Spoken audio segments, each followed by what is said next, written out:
Welcome back, everyone, to the video. Today we are back from the NFL video. This time talking about Joe Burrow for the Bengals player, I guess, that I chose to talk about. Basically, all summer we were doing videos on at least every single team, choosing one player to talk about going into next year. Then we'll also go back over as the season gets closer, probably about 32 days from now, since 32 teams. And we'll be talking about each team and how I think they will perform in 2023. And again, the NFL post-draft tier list that you guys have been probably waiting on, because I've taken a while to get it out because I'm kind of putting a bit more into it. That will be coming very soon, probably this week, so be on the lookout for that. But just jumping right into it, so Joe Burrow, I want to talk about for the Bengals. I feel like he was the best option to talk about for the Bengals because I think he has a serious chance to win MVP, and we're going to talk about that. So let's start out kind of recapping. So last year, he had a great year. He finished the season, and I should probably zoom in, but just in case, I'm just going to go up here and show you guys. He had 4,475 passing yards, 35 touchdowns to 12 interceptions, which is really, fantastic. It's just Mahomes had an incredible year. We're going to look at that as well just for some perspective. But Burrow's highest passing game came against the Falcons, which I love to see as a Panthers fan, even though technically we lost worse than the Falcons did. But you know what? Whatever.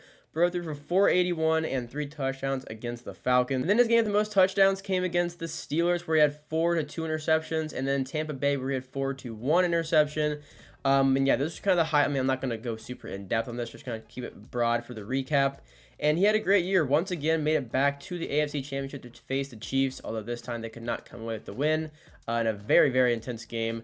But, I'm just going to kind of, quick recap right there. He also finished, I should say, with 257 rushing yards and 5 rushing touchdowns. So I think Burrow had a great year.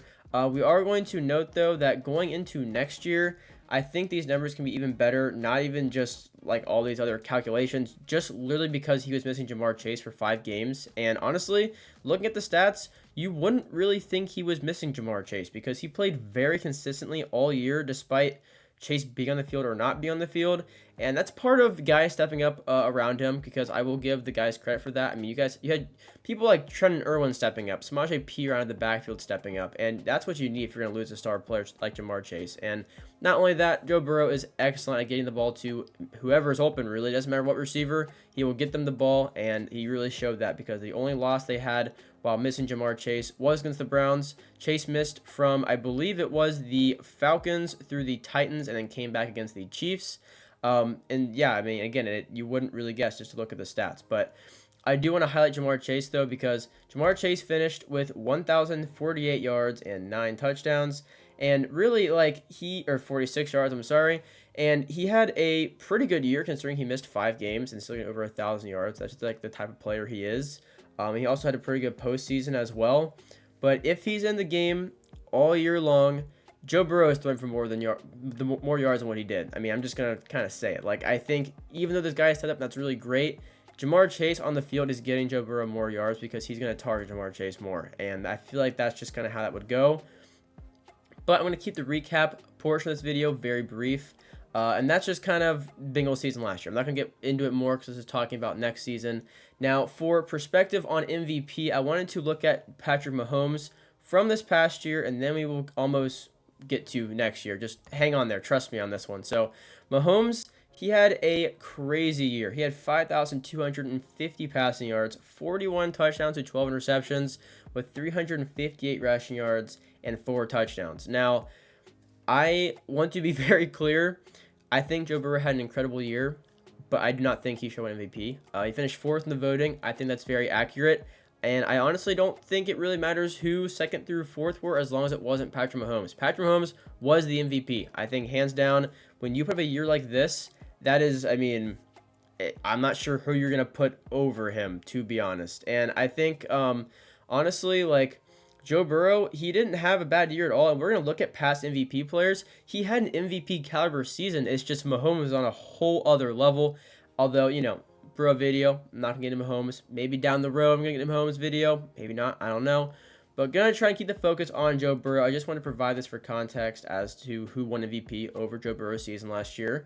And talking about MVP, obviously a lot goes into it, but we're going to look at the past 5 players. Now, I'm not going to get into every single one. I'm just talking about kind of the most relevant ones. Now, we already looked at Mahomes, but I want to look at Aaron Rodgers, specifically Aaron Rodgers' 2021 season. I'm going to try and zoom in here so you guys can see this but also so that my face cam does not cover up what I'm trying to look at. So we're going to highlight this right here. Aaron Rodgers threw for 4,115 yards with 37 touchdowns and 4 interceptions to win MVP in 2021. Honestly, very, very comparable to Burrow's season he just had, except Burrow had a lot more interceptions.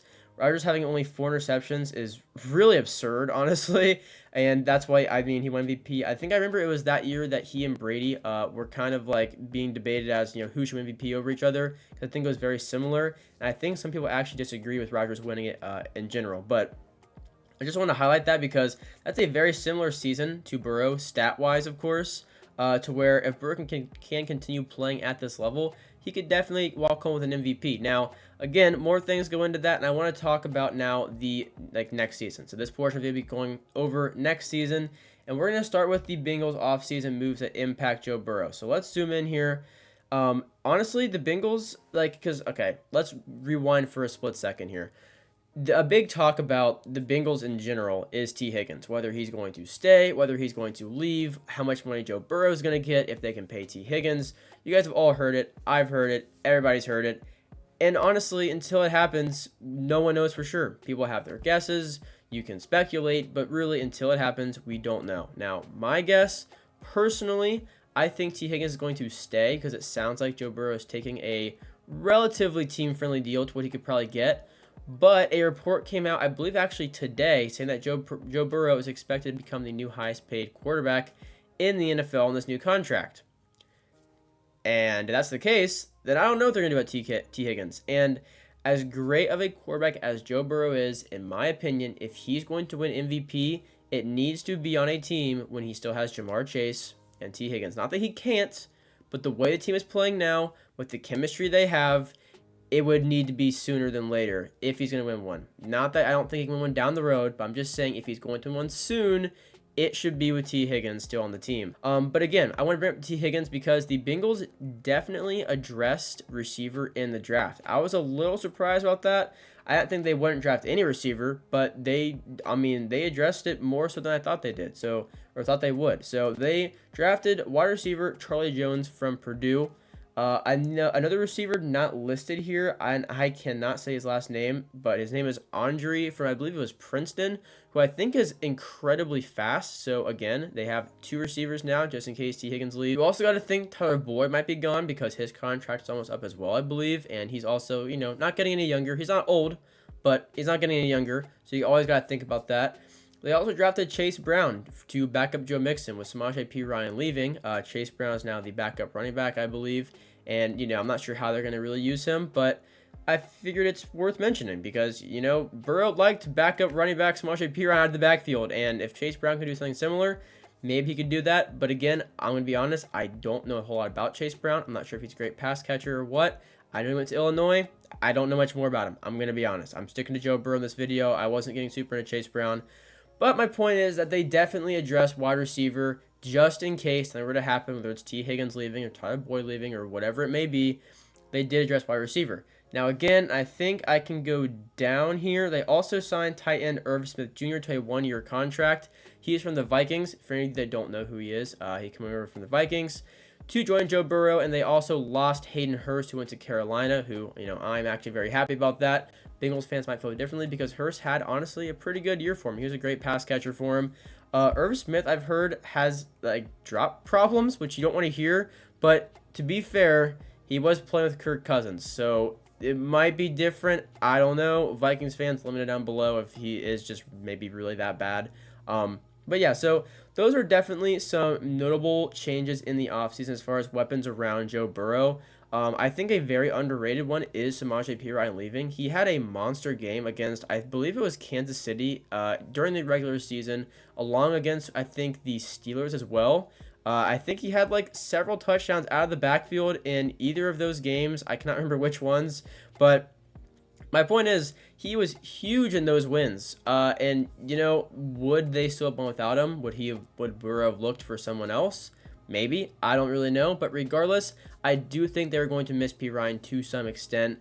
And again, maybe Chase Brown fills those shoes. I don't know. Like I said, I don't know a lot about Chase Brown. Another notable thing to mention is they got Orlando Brown as well for offensive line to help protect Joe Burrow because he is sacked a lot, or at least he was 2 years ago. It was better last year, but they suffered with injuries later in the season, which kind of hurt him a bit. But yeah, so that's as far as changes go to the roster itself. But I think another thing you have to consider is just how competitive the AFC is. I mean, the AFC is absolutely stacked, and especially the Bengals division. I mean, the Ravens have got better. In my opinion, the Steelers have got better. I think they are definitely on the rise, and the Browns could definitely give some people some problems as well. So it's not going to be easy. It's not a guaranteed win for anybody in that division. It's not guaranteed that any team will make the playoffs other than the Chiefs, because you got to think now, even the Bills, they're in a very tough division. So there are a lot of question marks on this year to where the quarterbacks especially are going to have to be performing their absolute best, because obviously they have to be doing it regardless. But my point is you got guys like Patrick Mahomes, Josh Allen, Joe Burrow, Trevor Lawrence, Justin Herbert, Russell Wilson if he can bounce back, Aaron Rodgers now, Tua if he can stay healthy. If I haven't said Josh Allen too, but I think I already said him. Either way, you have a lot of quarterbacks and some really big-name guys that are just, I mean, the facts are they're not going to make the playoffs. There's not enough seats for all these amazing quarterbacks. So some people are going to be stepping up more than others. It's just going to depend, but I think Joe Burrow can definitely be leading that pack. I think the Bengals are one of the strongest teams in the NFL right now. Joe Burrow, in my opinion, had a MVP caliber season last year, and if he can continue that, maybe even unlock a whole other level as far as his game goes, I think MVP is very possible going into next year. So that's going to do it for the video. Guys, let me know down below just who you think is going to MVP in general. Doesn't have to be Joe Burrow or agree or disagree. Just whoever you think is going to MVP. Comment down below. Honestly, Patrick Mahomes is insane. And if you say Patrick Mahomes, I, got to respect it because it's very, very possible. Thank you guys for watching. I do NFL and Madden videos. NFL, we do videos like this all summer long. We do NFL tier list videos as well. NFL quiz videos. And we also do week picks when the season is going on. I do Madden videos as well. We have a Panthers theme team series. We do gameplays, and we do pack openings. So I really appreciate it. Make sure you guys subscribe if you guys are new around here, and I'll see you in the next one. Peace out.